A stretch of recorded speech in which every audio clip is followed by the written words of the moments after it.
तो नमस्कार दोस्तों, आपके साथ हूं रहमान सैफी। जैसा कि हम बराबर देख रहे हैं, दिल्ली के कर्मचारियों के लिए जो मेयर दिल्ली सरकार ने नियुक्त की, वो अपनी मनमानी चलाने में आज सबसे नंबर 1 पर पहुंच चुकी हैं, क्योंकि हर दिन बराबर इस तरह की सूचनाएं प्राप्त हो रही हैं। कर्मचारियों के लिए अगर कोई बात करने जाता है तो मेयर मैडम अपनी मनमानी चलाते हुए अपनी मन मर्जी का प्रस्ताव सदन में पास कर देती हैं, किसी से सलाह नहीं करती, किसी से मशवरा नहीं करती। भाजपा से निगम पार्षद गोंडली राजू सचदेवा जी उर्फ राजू साईं के नाम से मशहूर, आम जनता चाहती है, प्यार करती है, सब जानती है कोरोना काल में किस तरह से लोगों की मदद की। और आज भी कोरोना को खत्म हुए तकरीबन 2 साल से ज्यादा का समय हो गया है, आज भी लोगों के लिए तत्पर हमेशा रहते हैं, अपने ऑफिस में तैयार, अपने घर पे तैयार। कहने का तात्पर्य आज मैं ये बात इसलिए बताने जा रहा हूं आपको कि आम जनता ने जिन निगम पार्षदों को चुनकर निगम में भेजा, उन निगम पार्षदों से बिल्कुल कोई भी किसी तरह का सलाह नहीं, मशवरा नहीं, और उनको शायद वो किसी गिनती में गिनती नहीं, हमारी मेयर साहिबा शैली ओबराय जी। राजू भाई, आज सवाल तो बहुत सारे हैं, लेकिन क्योंकि आप एक निगम पार्षद हैं और कर्मचारियों के लिए हमेशा आप खड़े रहते हैं, निगम के कर्मचारियों के लिए, आज जिस तरह से निगम पार्षदों की बातें ना सुनकर अपनी मनमानी चलाते हुए हमारी मेयर साहिबा कर्मचारियों के लिए अनगढ़ फैसले करती जा रही हैं, इसमें भाजपा के निगम पार्षद क्या कर रहे हैं? मैं आपके चैनल के माध्यम से आपका धन्यवाद करता हूं कि आप आए और आपने उन कर्मचारियों के बारे में मुझसे डिस्कस के लिए आप चर्चा कर रहे हैं। देखिए, मेरा सवाल मेयर मैडम एक खिलौने की तरह वहाँ बैठती है अपनी सीट पे, और नीचे जो उसको रिमोट कंट्रोल से मिलता है, नीचे जो उसको आदेश होता है आम आदमी पार्टी के अरविंद केजरीवाल से, या उनके जो पहले अतिशी मैडम बैठती थी, अब मुकेश गोयल जी बैठते हैं, जैसे उसको गाइड करते हैं इशारों से, वैसे ही वो करती है। रहा सवाल उसका जो आप बजट अब हमारे जो पेश हुआ है यहाँ पे कमिश्नर जी के माध्यम से, तो एक बहुत ही गलत बात है। पहले तो स्टैंडिंग कमेटी बनती थी और कमेटियाँ बनती थी, उसमें से सारे पार्षदों की राय मशवरा लेकर और स्टैंडिंग कमेटी में होकर तब जाके मेयर के पास पहुंचता था। ये अपना मनमानी कर रहे हैं, और बिल्कुल ही ऐसे ही जो कर्मचारी हैं उनको कहते हैं हमने इतने कर्मचारी पास उनको पक्की नौकरी लगवा दी है, कुछ भी नहीं कर रहे दरअसल पर। और क्षेत्र में आप जाके देखेंगे कि जनता ने अगर हमें वोट दिए हैं, हम अपनी बात वहाँ पे रखेंगे। पहले ही आते हैं, एक जो ये सदन निगम चला रहे हैं उसमें हाउस होता है, हाउस में हाउसिंग रखना चाहिए इनको। इन्होंने अपनी मनमानी करनी है, हमारे पार्षदों की बात नहीं सुनते, हमारे माइक बंद कर लेंगे। हम अपने पार्षद जो भी हम यहाँ से क्षेत्र की जनता की समस्या होती है, उस समस्या को लेके हम हाउस में जाएंगे, ताकि हम लोगों के लिए बजट लेके आए वहाँ से, अच्छी यहाँ के लिए सुधार, अपने क्षेत्र को संवारने के लिए अपनी बात रखें। हमारे पार्षदों के माइक बंद कर लेंगे, अपने जो इनके गिने चुने पार्षद हैं उन्हीं के माइक चालू रखते हैं, हमारी बात तक नहीं सुनते। हम क्षेत्र में क्या काम करेंगे? जनता ने हमें चुना है, चुन के हमें वहाँ पे पहुँचाया है, निगम पार्षद बनाया है, ताकि हम अपने क्षेत्र की लोगों की समस्या को सही करेंगे। तो वो सुनते नहीं है, मनमाने तरीके से अपना लेके आएंगे और कह देंगे हाँ जी, ये जो भी इनके होते हैं, हाँ जी, बस 15-20 मिनट में ही अपना हल्ला गुल्ला करेंगे। पहले भूमिका बना के आते हैं इनके पार्षद कि पास पास पास पास। अरे, जब आपने पास पास ही करना था तो क्यों हाउस बुलाया आपने? अगर आपने हाउस बुलाया तो हम लोगों की बात पे तो सुनो।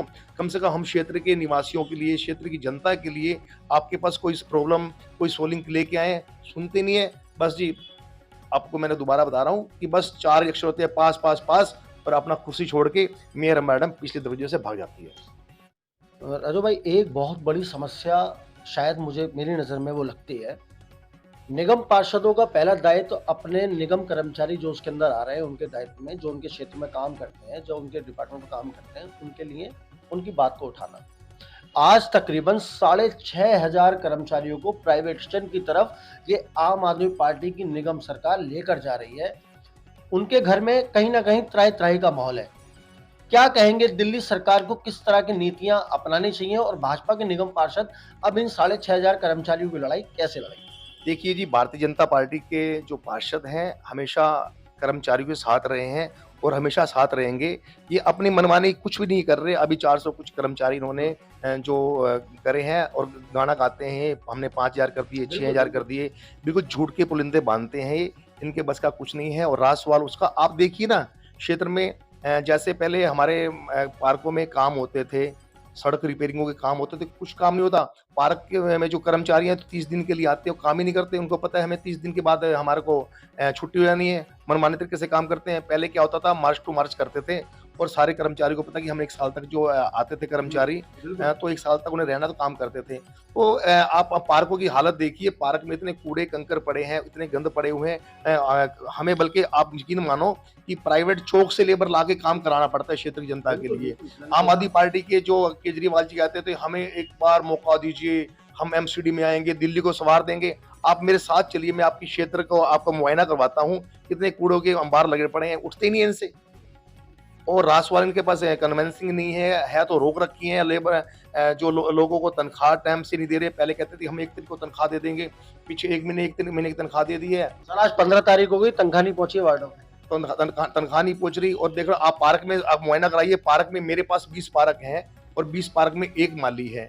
एक माली है बेचारा, वो भी मतलब सरकारी है, तो जब छुट्टी कर ले कुछ कर नहीं सकते। इतने लोग तो हमें आगे कहते हैं ना कि भाई तुम यहाँ के निगम पार्षद हो और यहाँ पे पार्क की सफाई नहीं होती।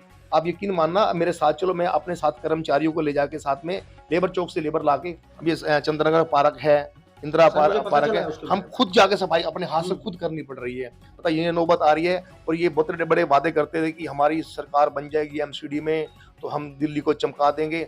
जैसी दिल्ली चमक रही है आप देख लीजिए ना, इनसे रिपेयरिंग तक तो रोडों की हो नहीं रही है। सर एक चीज बहुत इलाके में देखना, मैंने कितनी बार सफाई व्यवस्था जिस तरह से आपके हाथ में, जो शायद सुचारू रूप से चल रही है, एक सीवर डिपार्टमेंट दिल्ली सरकार के हाथ में है। और हम आए दिन देख रहे हैं कि जब सीवर की कोई प्रॉब्लम होती है तो दिल्ली सरकार के मंत्री खुद पहुंच जाते हैं मौके पर और अधिकारियों को डांट फटकार राजनीति के तहत लगाते हैं कैमरे पर अपनी पॉलिटिक्स को चमकाने के लिए, जबकि वो डिपार्टमेंट खुद उनके पास है, खुद उनको सुचारू रूप से करना चाहिए। लेकिन आम जनता में वो निगम पार्षदों की छवि को खराब करने का काम पूरी तरह से कर रहे हैं। क्या बताएंगे? देखिए, हमें जनता ने मिलजुल के यहाँ पे पहुँचाया है। हमारा दायित्व बनता है कि हम मिलकर क्षेत्र की जनता की समस्या सुने, चाहे वो विधायक के माध्यम से हो या पार्षद के माध्यम से हो। जनता का कार्य होना चाहिए, जनता का काम होना चाहिए। शिविर की समस्या इतनी समस्या है, अगर मेरे पास फ़ोन आता है कि समस्या शिविर भरा पड़ा है, आप निकलवा दीजिए, तो पीछे से जो जेई वगैरह है उनको तुरंत कहते हैं कि नहीं, निगम पार्षद के पास कंप्लेन आई है तो आपने उस कंप्लेन को नहीं करना।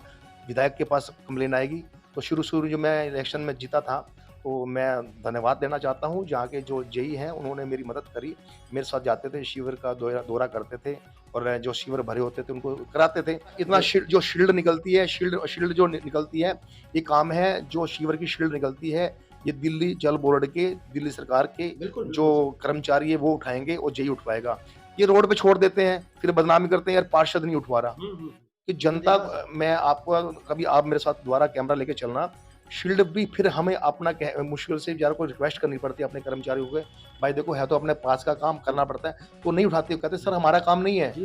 तो इसमें बड़ा मैं आपके चैनल के माध्यम से बताना चाहता हूँ कि जो दिल्ली जल बोर्ड के शिविर का डिपार्टमेंट है, इनको शील्ड उठानी चाहिए। ये नहीं उठाते तो प्रॉब्लम सारी पार्षद पे आती है कि पार्षद कार्य नहीं करवा रहे, उन्हीं उठ रहे। तो ये बड़ा ही दोगलापन, बड़ा ही रूठला व्यवहार करते हैं। और जो कहते थे कि बड़े बड़े बातें करते थे कि दिल्ली में हम चमका देंगे, शील्ड जो है निकालने की समस्या इन्होंने कर रखी है, बड़ी दुखदायक है। मैं आपके चैनल के माध्यम से बताना चाहता हूँ कि मुख्यमंत्री जी, आपको दिल्ली की जनता ने चुना था, अब अगले 2025 के चुनाव में आपको जनता आपके जो दोगलेपन का आपका बहरूपिया चेहरा देख चुकी है। बिल्कुल भी सत्ता में नहीं आएंगे। भारतीय जनता पार्टी के एक कर्मकंठ जो कार्यकर्ता है, आपका घर घर जाकर आपके ये क्षेत्र के बारे में बता रहे हैं, आप क्या कर रहे हैं। आपको 2025 में इस चुनाव के नतीजे से पता लग जाएगा। एक सवाल मुझे बिल्कुल समझ में आ रहा है। मुझे कुछ लोगों ने बुलाया और उन्होंने मुझे अपनी समस्या बताई। ये आप ही के क्षेत्र की, आप ही के वार्ड की घटना है। दिल्ली सरकार का एक डिपार्टमेंट है, ट्रांसपोर्ट डिपार्टमेंट, जो जिनके पास पुलिस जैसी वर्दी है और आम जनता उस वर्दी को देख के शायद थोड़ी डर भी जाती है, हॉपलेस हो जाती है। वो आए और लोगों के घरों से 15 साल पुरानी गाड़ियां, हालांकि वो उठनी चाहिए, ये कानून है, हम मानते हैं, लेकिन सर सवाल ये खड़ा हो रहा है, कुछ विकलांग लोग हैं, एक परिवार में तो दोनों स्त्री और पुरुष दोनों ही विकलांग हैं, उनके पास एक 4 पहिया गाड़ी थी, एक स्कूटी थी, वो उसमें मतलब 2 पहिए एक्स्ट्रा लगे हुए थे, दोनों मियाँ बीवी विकलांग है, वो उसी पे ही अपना खाना पीना लेकर आते थे, सब्जी लेकर आते थे, जो भी उनका गुजर बसर था उसी गाड़ी से हो रहा था। ट्रांसपोर्ट पुलिस आती है और वो गाड़ी उठा के ले जाती है और उनको झूठा आश्वासन देके जाती है कि आपको गाड़ी मिलेगी। आज 4 महीने से ज्यादा का समय हो गया है, ना तो सर गाड़ी है, ना उस गाड़ी का पता है, ना उस गाड़ी का कोई मुआवजा है, ना किसी कोई बात है। तो इस तरह की मनमानी दिल्ली सरकार की कब तक, आम आदमी पार्टी की इस जो ये उधेड़ना है, ये कब तक इस आम जनता को झेलनी पड़ेगी? दी मैं दोबारा बताना चाहता हूँ, जो आपने क्वेश्चन पूछा, बड़ा अच्छा क्वेश्चन पूछा। पीछे ये घटना मेरे वार्ड में भी, गोविंदपुरा में भी हुई थी। तो उसमें क्या था कि ये लोग क्या कर रखा है, दिल्ली सरकार के जो इन्होंने अपने ही गुंडई जो इनके कार्यकर्ता हैं, उनको ये टेंडर दे रखे हैं। साथ में ये लोग क्या करते हैं कि देखिए, गाड़ी उठा के ले जाते हैं। अगर प्रोविजन ये है कि अगर गाड़ी 15 साल से ऊपर की होगी, गाड़ी उठानी चाहिए। कम से कम एक बार उस बंदे की बेल बजा के घर में कह दे कि आपकी गाड़ी है, अपनी गाड़ी हम आपकी उठा के ले जा रहे हैं, या तो आप गाड़ी को खुद कटिंग करवा दो। जबरदस्ती गाड़ियां उठा के ले गए हैं, बुजुर्ग रोते रहे कि हमारी गाड़ी भैया बाहर खड़ी है, हम खुद कटवा लेंगे। नहीं, ना तो उनको उनका कोई दिया गया सर्टिफिकेट दिया, ना उनकी जो कीमत होती है, जो भी कीमत उनको, ना तो कीमत दी गई है। और एक इंसान आपको रिक्वेस्ट कर रहा है कि भाई मैं विकलांग हूँ, मेरी गाड़ी के ये साधन है, मुझे कुछ समय दीजिए, मैं इस गाड़ी को अपने आप इसको दे दूंगा उनको मैं। तो उसकी बेचारे के नहीं सुनी। ऐसे बहुत सारे मैंने देखे हैं कि गोविंदपुरा, ओल्ड गोविंदपुरा में भी मतलब टीम आई हुई थी, गुंडई टीम आई हुई थी, तो हमने उनका विरोध किया, उनको वहां से फिर भगाया भी था हमने। उससे पहले वो कई गाड़ियां वहां से ले जा चुके थे। ये बहुत ही शर्मनाक बात है, जो दिल्ली सरकार के केजरीवाल के इशारों पे उनके कार्यकर्ता, गुंडई कार्यकर्ताओं को उन्होंने टेंडर दे रखे हैं। मैं उनका विरोध करता हूं और दोबारा आपके चैनल के माध्यम से करता हूं कि अगर ऐसे दोबारा अगर मेरे वार्ड में तो आ गए, तो भैया हम तो पूरा विरोध करेंगे, उनका पूरा आगे प्रदर्शन करेंगे। तो देखने की गौरतलब इस बात पर है, और देखने की बात यह है कि आम आदमी पार्टी की जो सरकार, आम आदमी ने जो चुनकर भेजी केजरीवाल के उन वादों के तहत कि हम आम आदमी की हर सुविधा का खास ख्याल रखेंगे, लेकिन शायद कहीं ना कहीं आज आम जनता ही इस आम आदमी पार्टी से बेहद ज्यादा दुखी हम आए दिन हर जगह हर वार्ड में देख रहे हैं। तो दोस्तों, ये थी वो पूरी खबर। राजू सचदेवा जी हमारे साथ थे, और निगम पार्षद होने के नाते क्षेत्र की जनता के लिए जो जो कर रहे हैं वो सब हमने बताया भी, और खुद भी बताया कि निगम की जो मेयर साहिबा है, उनकी जो मनमानी है किस उमान पर है, और वो किसी की नहीं सुन रही है। तो दोस्तों, बने रहिए हमारे साथ, मिलते हैं आपसे अगली खबर में। जब तक के लिए जय हिंद, जय भारत, जय संविधान।